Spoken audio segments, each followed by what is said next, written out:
자, 그러면 지금부터 사회복지 실천론 쉬운 문제를 풀어보도록 하겠습니다.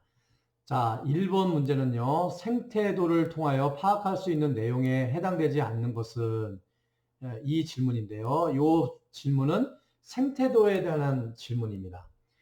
우리가 이제 사회복지 실천을 하는 데 있어서 사정도구가 있잖아요. 이 사정도구 중에서 우리가 가계도가 있죠. 생태도가 있죠. 사회도가 있습니다. 그래서 이번 문제는 이 중에서 생태도에 관한 질문인데요. 이 생태도는 먼저 가계도에 대해서 좀 설명을 드리면 가계도는 3세대에 걸쳐서 가계 구도가 어떻게 돼 있는지에 대해서 한눈으로 볼 수 있는 거죠. 그래서 할머니, 부모님, 나를 기준으로 해서 3세대에 걸쳐서 어떤 결혼을 언제 했고, 언제 사망을 했고, 언제 출생을 했고, 이혼을 했는지, 뭐 양자로 들어왔는지, 뭐 등등의 그런 가계를 그 도식화한 것을 가계도라고 얘기를 한다면, 이 생태도는 가계도를 중심으로 해서 주변의 친구 관계는 어떻게 돼 있고, 또 학교, 병원, 동사무소 이런 주변 환경하고 어떤 연결고리를 가지고 있는지를 볼 수 있는 것이 생태도라고 할 수가 있겠습니다. 그래서 우리가 사정도고 가계도하고 생태도에 대해서 잘 알아둘 필요가 있겠죠. 그래서 1번, 2번, 3번, 4번은 생태도하고 관련이 있고요. 이 5번 같은 경우는 가족 구성원의 생애 동안 발생한 문제의 발전 과정에 관한 정보다 이렇게 돼 있는데 발전 과정에 대한 정보가 아니라 현재 상태에 대한 정보라고 할 수가 있겠습니다. 그래서 요 4번은 생태도에 해당되지 않는 사안이기 때문에 정답은 5번이 되겠습니다. 그 다음에 두 번째 문제는 2번 문제인데요. 다음은 한국사회복지사 윤리강령 중 어느 영역에 해당되는가 하는 질문이에요. 이 2번 문제 같은 경우는 우리 사회복지 실천론 중에서 사회복지의 가치와 윤리라는 그 챕터에서 우리 사회복지사가 추구해야 될 가치와 또 사회복지사가 추구해야 될 윤리가 있는데요. 우리가 가치에 대해서 이제 배웠고요. 또 윤리에 대해서 배웠는데 이 윤리를 집약적으로 한 것이 우리 한국사회복지사의 윤리강령이라고 할 수가 있겠어요. 그 윤리강령에는요. 이렇게 5가지가 있습니다. 기본적 윤리기준, 또 동료에 대한 기준, 사회에 대한 기준, 또 클라이언트에 대한 윤리기준, 그리고 기관에 대한 윤리기준 이렇게 5가지가 있는데요. 요 지문의 내용이 어디에 해당되느냐 하는 거예요. 그래서 요 지문을 잘 읽어보면 요 5가지 사항 중에서 어디에 해당되는지를 이렇게 볼 수가 있어요. 그래서 여러분들이 이 문제를 풀려면 한국사회복지사 윤리강령을 제대로 5가지 기준을 이해를 하신다면 이 문제는 간단하게 풀 수 있는 부분들이라고 할 수가 있겠습니다. 여기에 보면 사회복지사는 자신이 일하는 지역사회의 문제를 이해하고 그것을 이해하는 일에 적극적으로 참여해야 된다. 이런 내용들이 있어요. 그래서 이 지역사회의 문제를 이해하고 또 해결하는 일에 적극적으로 참여해야 된다. 이렇게 해서 이 3번에 보면 사회복지사의 사회에 대한 윤리 기준이라고 할 수가 있겠어요. 그래서 여기 2번의 문제는 답이 3번이 되겠습니다. 자, 그 다음에 이제 3번 문제인데요. 3번 문제는요. 3번 문제는 자선조직 협회에 대해서 질문하는 질문입니다. 문제입니다. 자선조직 협회 COS에 관한 설명으로 옳은 것은 이렇게 되어 있는데요. 이 문제는 뭐냐면 자선조직 협회와 인보 간의 차이, 또 자선조직 협회와 인보 간을 제대로 이해하고 있느냐 하는 문제예요. 그래서 때로는 자선조직 협회에 대한 문제가 나올 수도 있고요. 인보관에 대한 문제가 나올 수가 있어요. 그래서 이 3번 문제 같은 경우는 서구의 사회복지 발달의 역사, 서구의 사회복지 발달사에서 나오는 문제들인데요.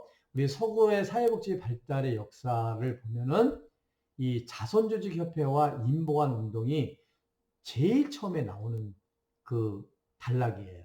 그래서 반드시 여러분들이 자선조직협회와 인보관은 명확하게 알아야 되고요. 서로 비교할 수 있어야 되겠습니다. 자, 자선조직협회는요. 자선조직협회하고 인보관운동은 근본적으로 좀 차이점이 있어요. 어떤 차이점이 있냐면 기본적으로 빈곤의 원인을 어디서 찾느냐에서 차이점이 있어요. 자, 자선조직협회는요, 빈곤의 원인을 개인으로부터 찾았어요. 개인의 차원에서. 개인의 문제다. 그러니까 개인이 나태하고 게으르고 일하기 싫어하기 때문에 빈곤하게 살 수밖에 없다. 이렇게 보는 것이 자선조직협회의 입장이에요. 근데 인보관 운동은요, 빈곤의 원인은 개인한테 있는 것이 아니라 기본적으로 사회 구조의 모순으로부터 빈곤이 발생이 된다. 이렇게 보는 관점이에요.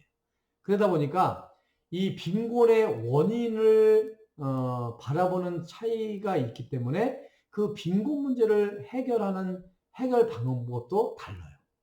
그래서 이 자선조직협회에서의 빈곤 원인의 해결 방법은 우회 방문을 통해서 개인의 집집마다 방문을 해가지고요. 구제를 해주고 또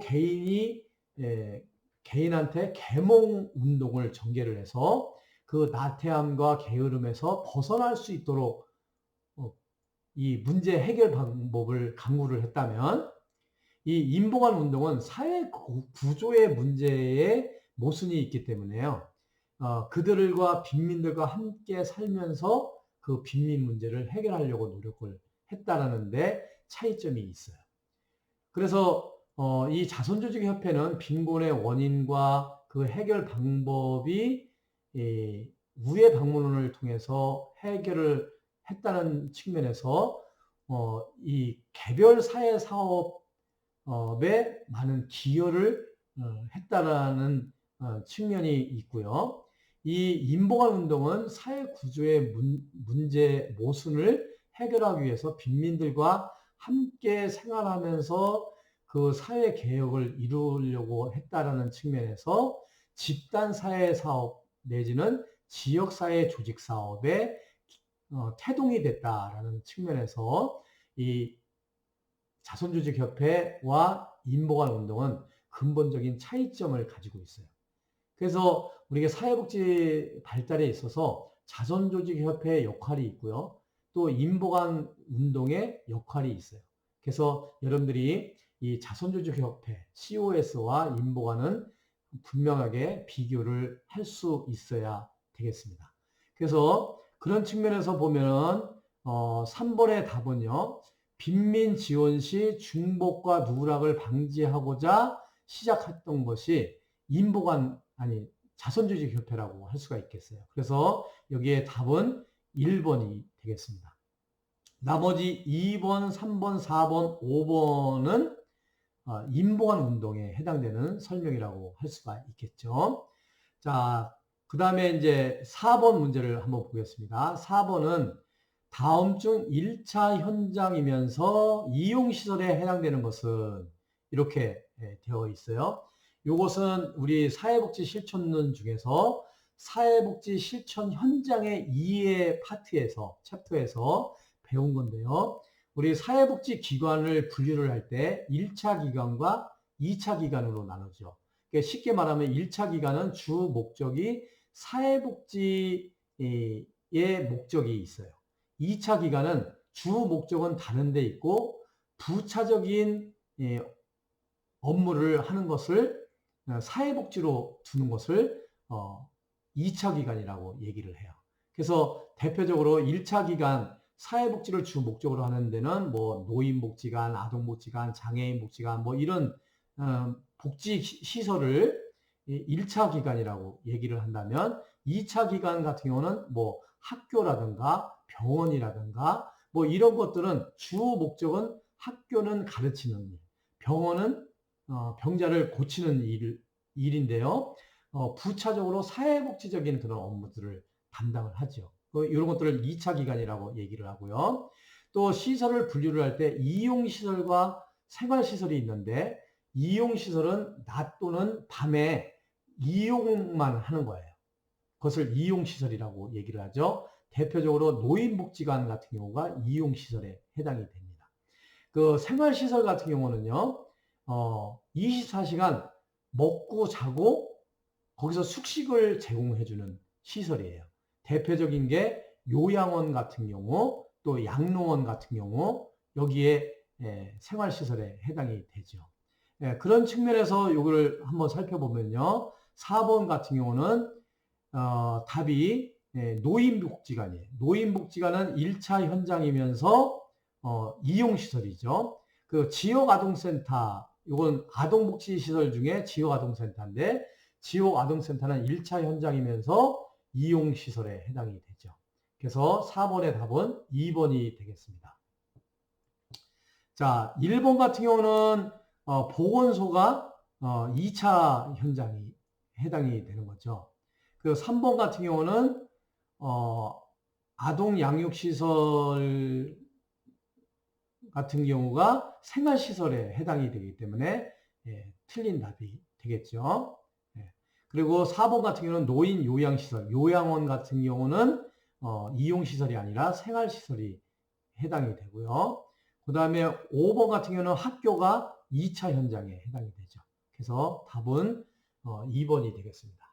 자, 5번 문제는요, 브론펜 브런너가 제시한 생태 체계에 관한 설명이 옳은 것은 이런 건데요. 이 생태 체계에 대한 질문이에요. 그래서 생태 체계는 미시 체계, 중간 체계, 내부 체계, 외부 체계, 거시 체계 이렇게 있는데요. 미시는 작을 미자예요. 그리고 거시는 클 거자. 이렇게 보시면 될 것 같아요. 그래서 여기 5번의 정답은 미시체계, 개인의 일상생활에 존재하는 실제적인 환경, 이것이 정답이 되겠습니다. 자, 그래서 이 생태체계에 대해서 여러분들이 아실 필요가 좀 있고요. 자, 6번으로 가보겠습니다. 자, 6번은요, 돌고프 노엠버그와 헬링턴의 윤리적인 의사결정 과정의 순서로 옳은 것은 이거예요. 이 챕터는 아까 말씀드린 것처럼 사회복지사의 윤리강령에서 배운 것처럼요. 우리 사회복지의 가치와 윤리에서 윤리의 갈등, 윤리적 딜레마에 대한 해결 방안에 대해서 얘기하는 윤리적 의사결정 과정을 알고 있는지 모르고 있는지에 대한 질문이 되겠습니다. 그래서 우리 6장에 대해서 이제 여러분들이 한번 쭉 살펴보면요. 우리 윤리적인 의사결정 과정은요, 총 1단계에서부터 11단계까지 이렇게 나눠요. 1단계부터 11단계까지 나누는데, 어떤 의사결정하는 과정에서 1단계에서부터 6단계까지 있는데, 여기 문제의 답은, 6번의 답은 3번이 되겠습니다. 3번. 그래서 해당 문제와 관련된 사람과 제도를 확인한다. 이게 이제 제일 선행 조건이죠. 그런 다음에 문제를 해결하거나 문제의 정도를 경감할 수 있는 개인 목표를 명확하게 세워야 되겠죠.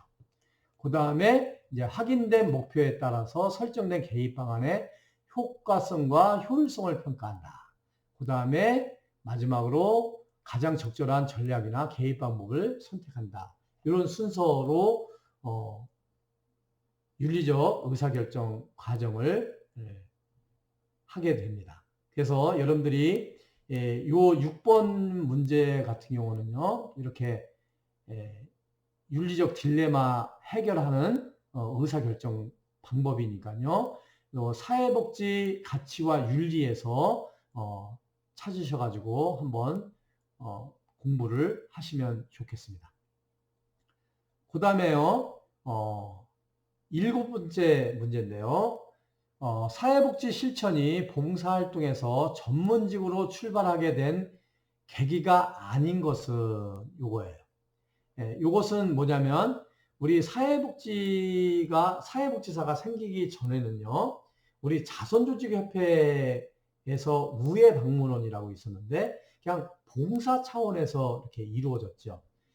이것은 이제 서구 사회복지 발달사회와 관련된 그런 문제인데요. 우리 사회복지사가 처음에는 자원봉사자로 시작을 했다가 전문직 사회복지사로 이렇게 발전을 하는 그 과정을 올바로 이해하고 있는지에 대한 질문이라고 할 수가 있겠습니다. 그래서 이 사회복지 실천이 봉사활동에서 전문직으로 출발하게 된 계기가 아닌 것은 이렇게 했을 때 이 답은 5번이에요. 전통적 방법의 한계로 인해서 통합적 방법론이 등장하게 되었다. 이것은 그 한참 후에 이루어진 일이라고 할 수가 있겠습니다. 자, 그래서 요거 전문직화 그 서구의 사회복지 발달사를 한번 공부를 하시면 7번 문제는 무난하게 맞힐 수 있는 그런 문제라고 할 수가 있겠고요. 자, 다음은 8번 문제인데요. 사회복지사가 경험할 수 있는 윤리적 딜레마 상황을 모두 고른 것은 요거예요. 그래서 요 문제도 아까 6번 문제와 또 2번 문제와 연관이 되어 있는 건데요. 이 사회복지 가치와 윤리 챕터에서 다루는 사안이라고 할 수가 있는데요. 이 사회복지사의 그 윤리적 딜레마에 대한 문제인데요. 여기서는 기역, 니은, 디귿, 리을 요게 4개가 다 윤리적 딜레마 상황에 해당되는 사안이라고 할 수가 있겠어요. 그래서 한번 여러분들이 요 8번 문제 윤리적 딜레마 상황 요 4가지에 대해서는 여러분들이 잘 공부를 해 주시면 좋겠습니다. 자, 그 다음에 이제 9번 문제인데요. 자, 노인복지관의 사회복지사가 접수 단계에서 수행하는 역할로 옳지 않은 것은 이렇게 돼 있어요. 우리가 우리 사회복지 요 9번 문제 같은 경우는요, 사회복지 실천 과정에 관한 문제예요. 사회복지 실천 과정에 관한 문제인데, 우리가 이제 우리 사회복지 실천론 중에서 아주 백미라고 할 수가 있겠죠. 클라이막스. 그리고 제일 많이 사회복지 실천론에서 문제가 출제가 되는 것이 사회복지 실천 과정이에요. 이 사회복지 실천 과정은 5단계로 나누죠. 첫 번째가 접수 및 자료 수집 단계예요. 두 번째가 사정 단계, 세 번째 계획 수립 단계, 네 번째 개입 단계, 또 5번째 종결 및 평가 단계, 이렇게 5가지 단계로 이루어지는 것이 사회복지 실천 과정이라고 할 수가 있는데요. 요 9번 문제 같은 경우는 첫 번째 단계인 접수 단계에 대해서 질문하는 거예요. 그래서 여러분들이 이런 9번 사회복지 실천 과정에 관한 그런 질문에 대해서 잘 답변을 하려면요. 기본적으로 각 가정별로 이루어지는 그 과업, 그리고 그 과업 속에서 사회복지사는 어떤 역할을 하는지에 대해서 잘 숙지를 해두면 이런 9번 같은 문제는 잘 해결을 할 수가 있겠죠. 그래서 이 9번 같은 경우는 접수 단계에서 사회복지사가 수행하는 역할이 아닌 것이에요.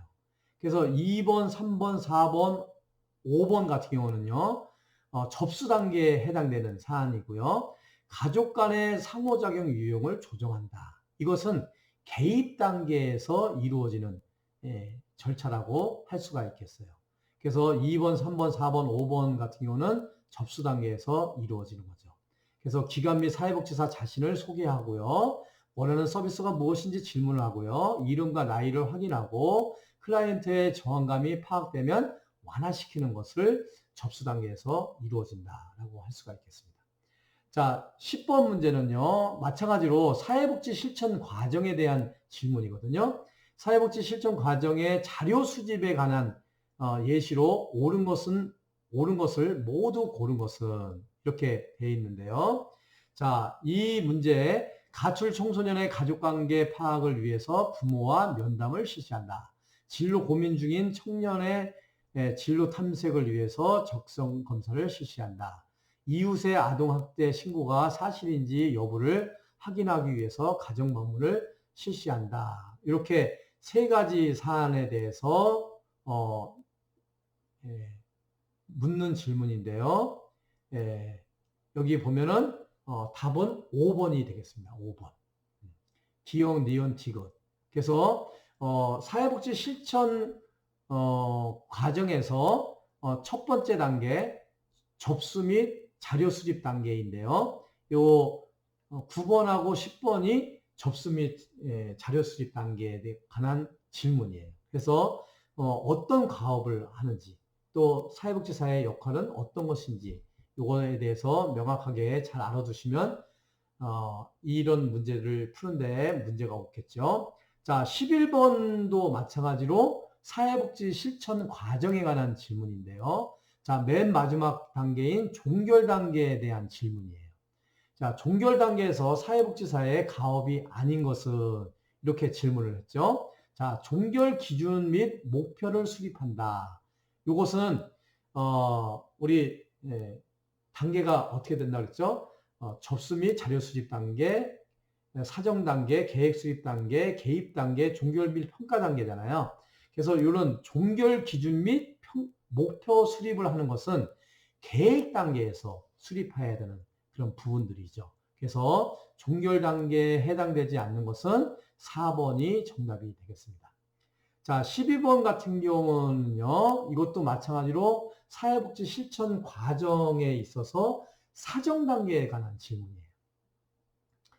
사정 단계 이후에 계획 수립 단계에 관한 질문이네요. 다음은 사정 결과를 요약한 것이다. 사회복지사가 이후에, 그러니까 사정 단계 이후의 단계는 계획 수립 단계죠. 그 계획 수립 단계에 관한 질문이에요.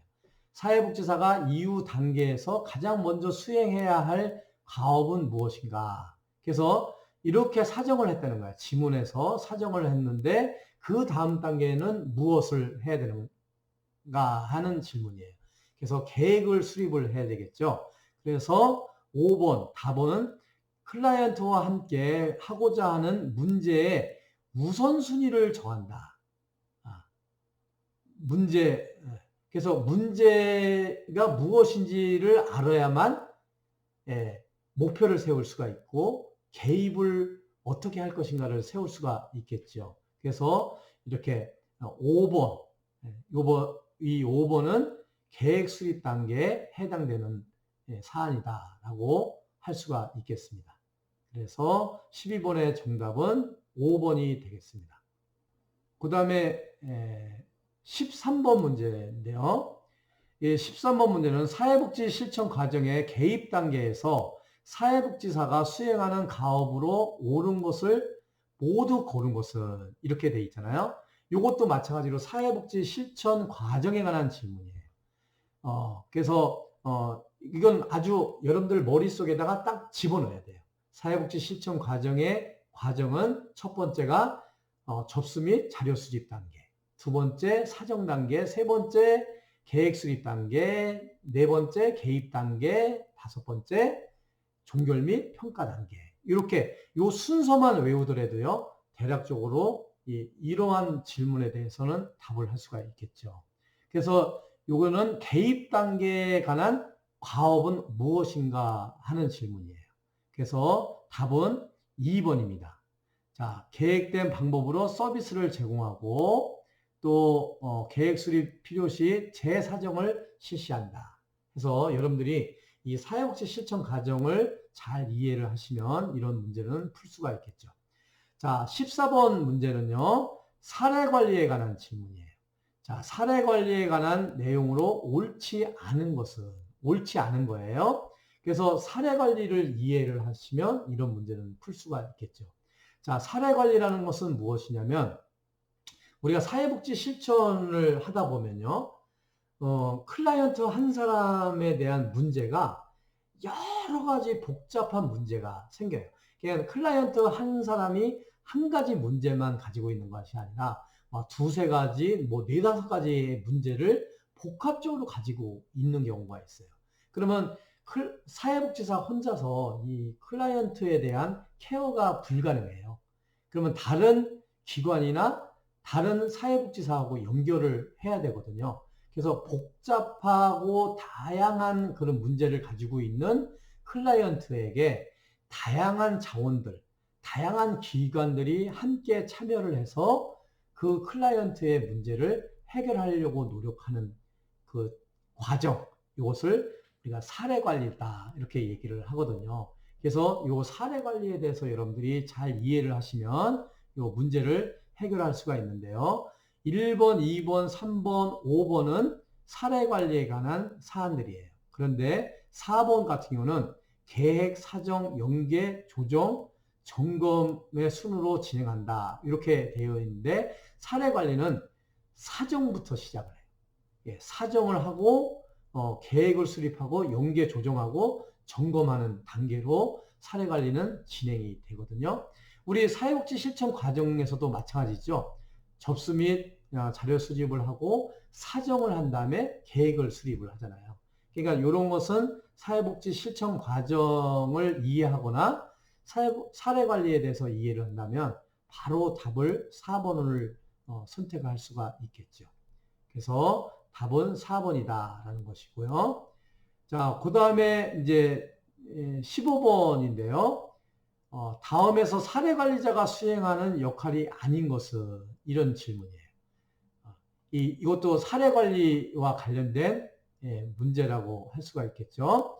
자, 요 지문을 한번 쭉 읽어보시면요. 사례 관리자는 알코올 가정폭력 실질 문제가 있는 클라이언트를 면담하여 알코올 치료와 근로에 대한 동기를 부여하고 지역자활센터를 이용 방법을 설명하였다. 또한 클라이언트의 배우자와 다른 알코올 중독자의 배우자 5명으로 집단을 구성하고 알코올 중독의 영향에 대해서 체계적으로 가르쳐 주었으며 가정폭력 상담소에 연계하여 전문 상담을 받도록 하였다. 이렇게 했을 때 여기서 사회복지사가 어떤 역할을 했는지, 이 역할을 하지 않는 것은, 해당되지 않는 것은 무엇이냐 하는 질문이거든요. 상담을 했고요. 상담가는 뭐 충분히 이해를 하시잖아요. 전문 상담을 받도록 하였다. 또 교육자의 역할을 했고 정보 제공자의 역할을 했어요. 여기서 이제 헷갈리는 게 중재자와 중개자거든요. 이게 상담과 교육과 정보 제공자는 여러분들이 쉽게 뭐 이해할 수 있는 그런 용어이고요.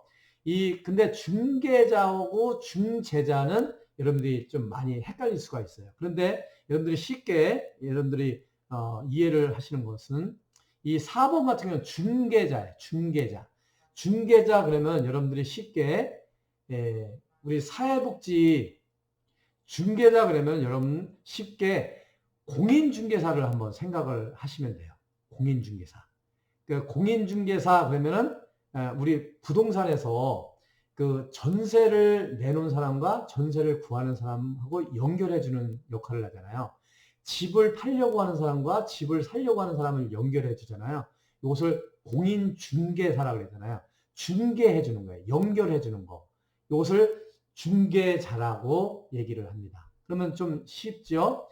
중재자는요, 이 A라는 사람과 B라는 사람이 갈등이 있을 때 이 갈등을 해결해 주는 사람을 중재자라고 얘기를 해요. 서로 타협하고 협의할 수 있도록 연결을 해주는 거죠.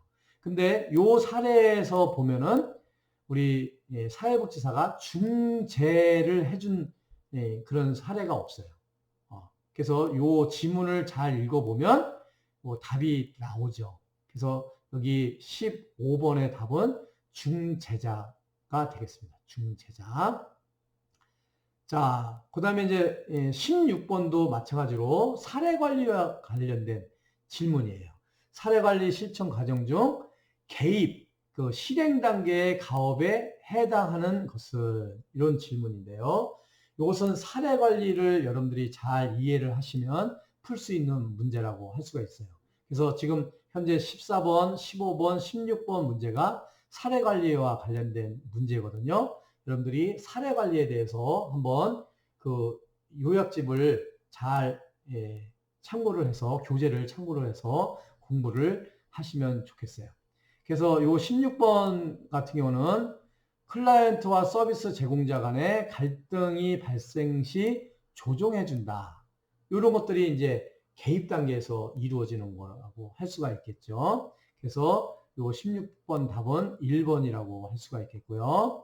그 다음에 이제 17번 문제인데요. 이 17번 문제는 임파워먼트 모델이에요.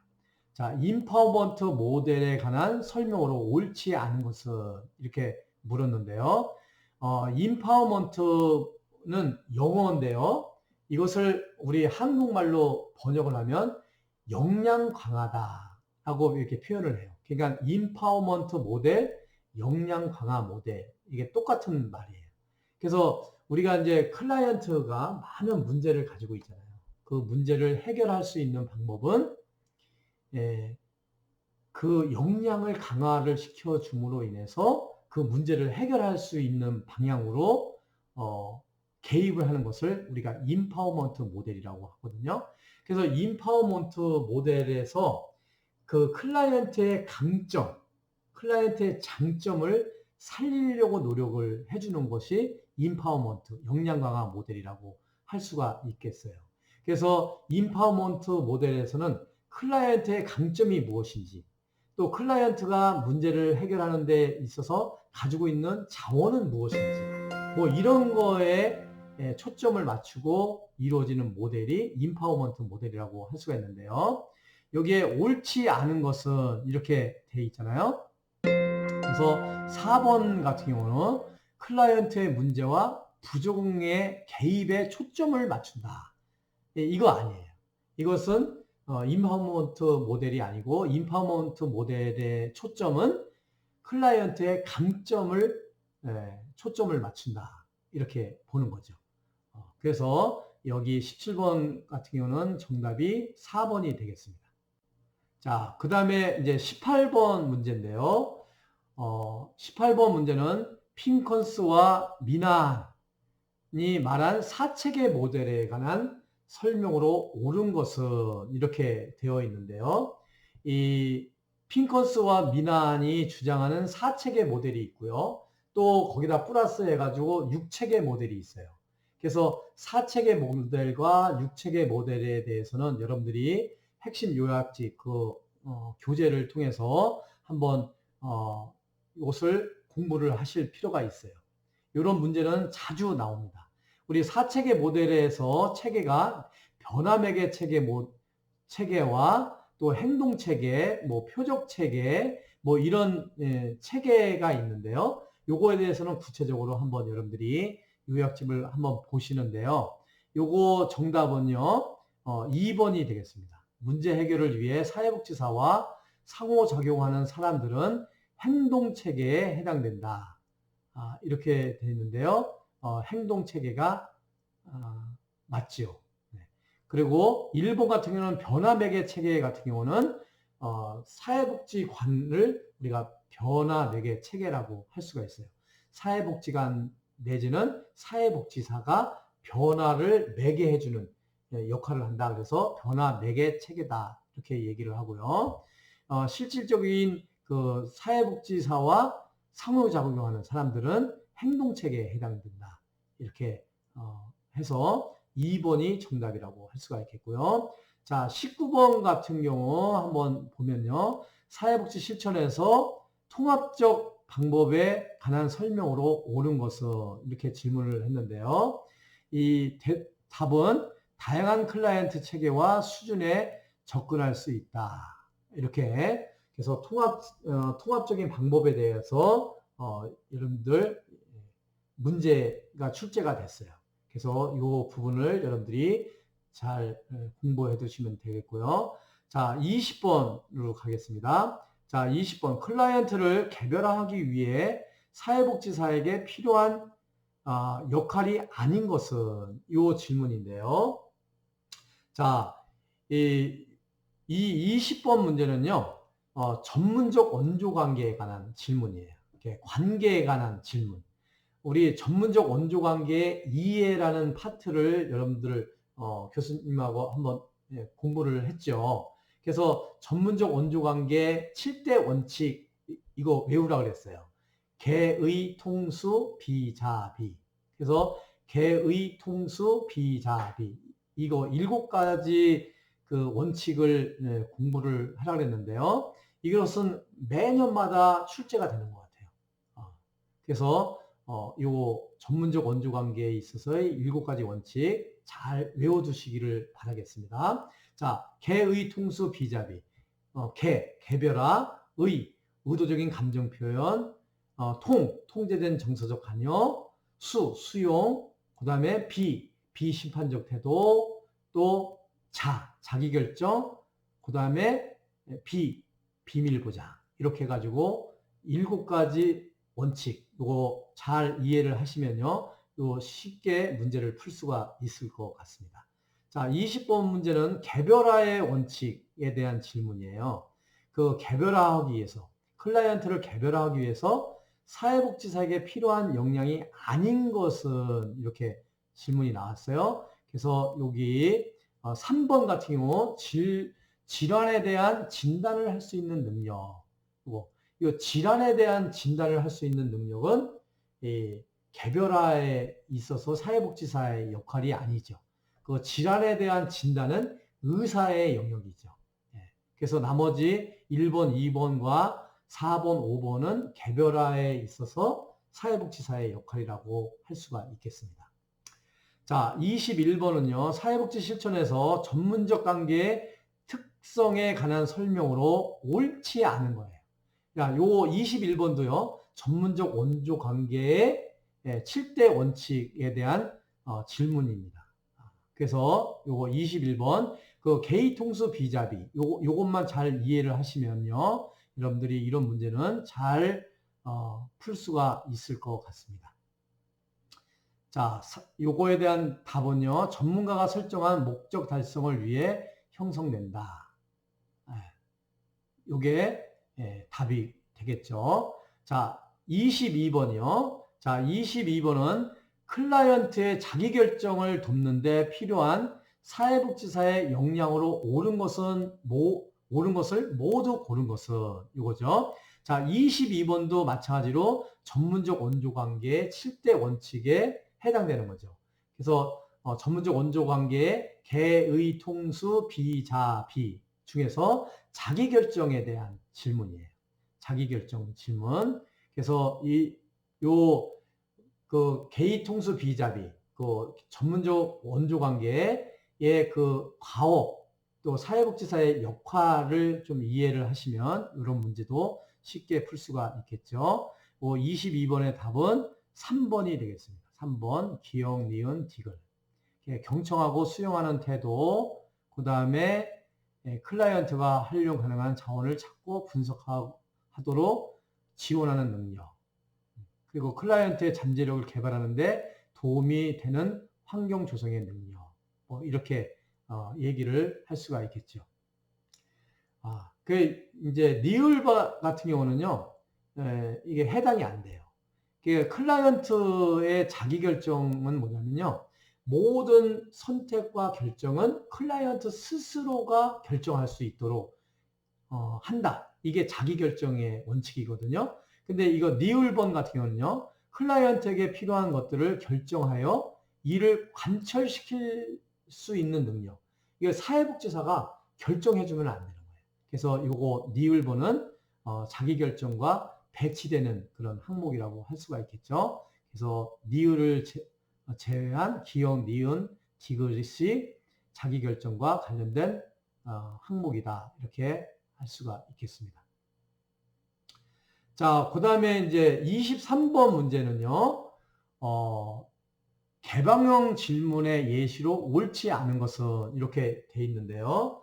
자, 우리가 이제 사회복지 실천론을 배울 때 우리 면접에 이해하는 그런 부분에 대해서 배웠어요. 그 면접에서 우리가 대화를 나눌 때, 질문을 할 때요, 종류가 크게 나누면 두 가지가 있는데 하나는 개방형 질문과 하나는 폐쇄형 질문이에요. 개방형 질문은 주관식 질문이에요. 그러니까 다양하게 답변을 할 수 있는 질문이 개방형 질문이에요.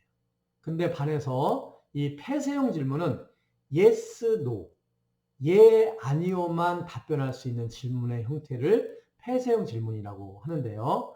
이 23번 같은 경우는 이 개방형 질문을 제대로 이해를 하고 있는지 또 폐쇄형 질문에 대해서 이해를 하고 있는지에 관한 질문인데요.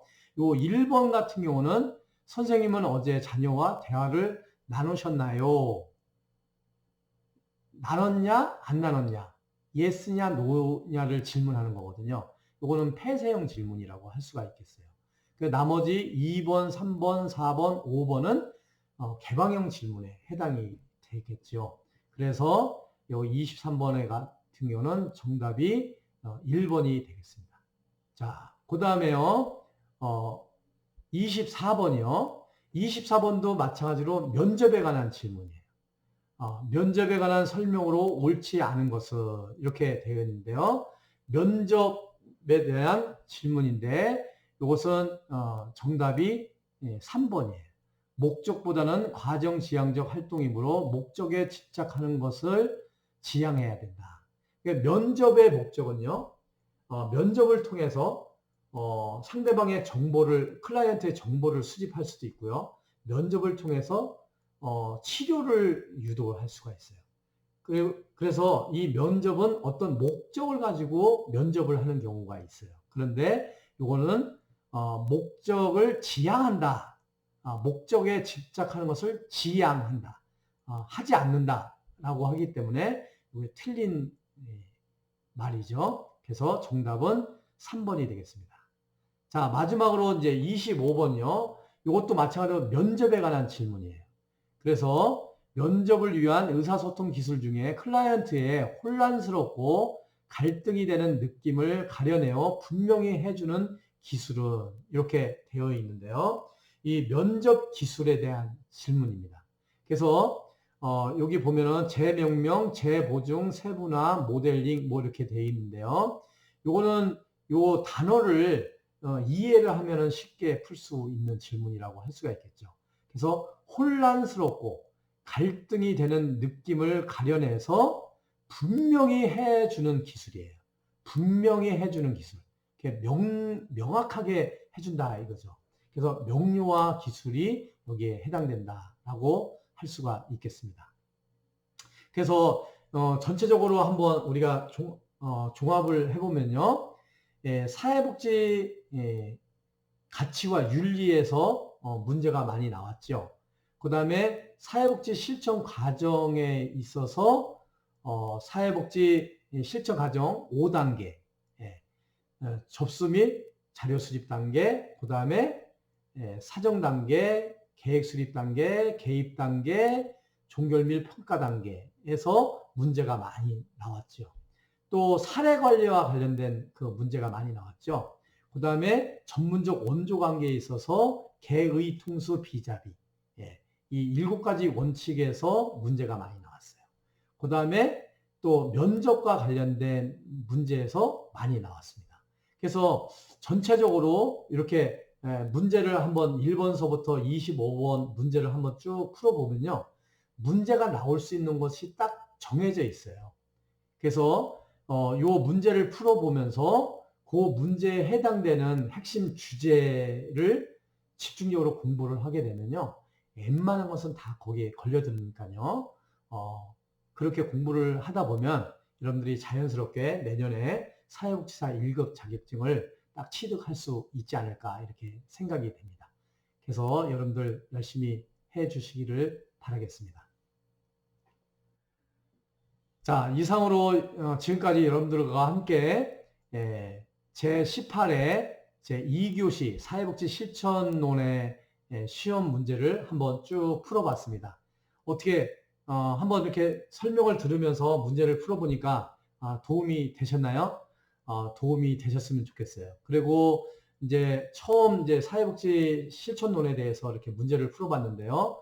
또 다음에 이제 2019년도 거를 한번 풀어보고 2018년도 거를 풀어보면 대략적으로 다 거기서 걸려지는 문제라는 것을 이해를 하게 될 거예요. 그래서 이런 점을 집중을 해서 초점을 두고 여러분들이 공부를 잘 하시게 되면 우리 사회복지사 1급 반드시 취득할 수가 있습니다. 그리고 우리 사회복지 실천론 같은 경우는 100점을 맞을 수가 있겠죠. 그래서 여러분 너무 두려워하지도 말고 너무 걱정하지도 말고 잘 마음을 가다듬어서 지금부터 이제 시작이니까요.